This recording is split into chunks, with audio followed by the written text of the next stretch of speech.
Chapter 2. A Whisper in the Night. The elevator door creaked open. A long hallway with flickering lights stretched in front of Patrick and his family. The carpet was dark red with swirled patterns, old and dingy and dirty. As they headed for their room, Natalie chattered on about her new friend, Rachel. Finally, Patrick snapped at her. "There's no one else here, Natalie. You couldn't have met someone." Natalie stopped. "Yeah-huh," she said. "Leave it to my sister to meet an imaginary friend in a creepy hotel. In a creepy town," Patrick thought. Out loud, he told her, "Whatever, you're such a liar." Natalie started crying, and Mom said, "Patrick, really, you know better." Patrick rolled his eyes, but he did it out of sight of his mom.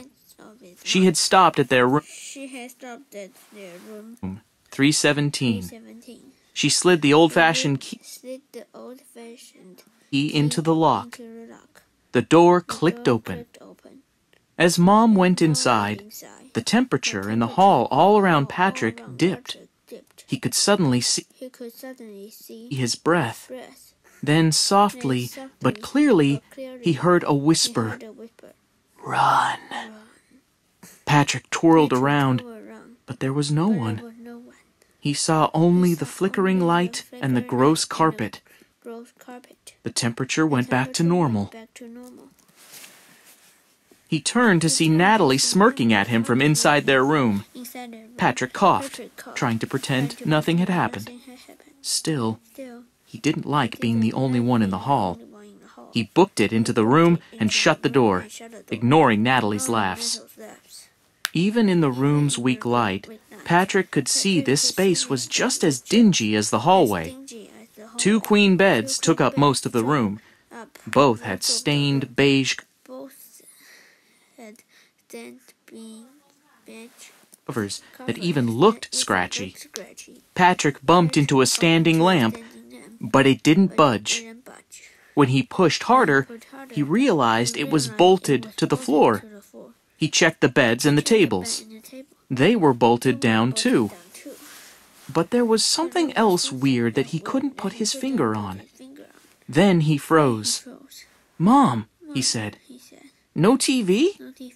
She set her bag down on a bed and looked around. "Doesn't look like it." "Are you kidding me?" Patrick said. In the same instant, he realized he had forgotten his video game player in the car. "What am I supposed to do all evening now?" he wondered. As if in answer to his question, his stomach growled. Natalie and Mom heard it too. Mom laughed. "Well, I guess it's time to eat. I need to get settled and send a couple of work emails. Patrick, why don't you take your sister to see if there's any food around the hotel? They have to have a vending machine or something." Patrick sighed. "Take my sister? My name should be changed from Patrick to Natalie's Keeper." "Yes!" Natalie said. "I'll see if I can find Rachel again." She stuck her tongue out. Patrick. "Do I have to, Mom?" he whined. He could hear it in his voice.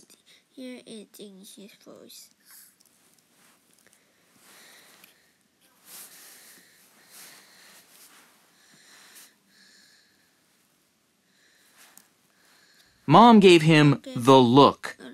It said she was in no mood for shenanigans. He groaned and headed for the door. "Fine. Come on, Bradley." "Patrick!" both Mom and Natalie said. It was so perfectly in sync, all 3 of them began laughing. Patrick playfully bumped into Natalie. She bumped back, still giggling. He opened the door, and the eerie feeling he'd had in the parking lot came roaring back. He swallowed and moved into the hallway. Natalie trailed behind. He would never admit it in a million years, but in that one moment, he really was glad his sister was by his side.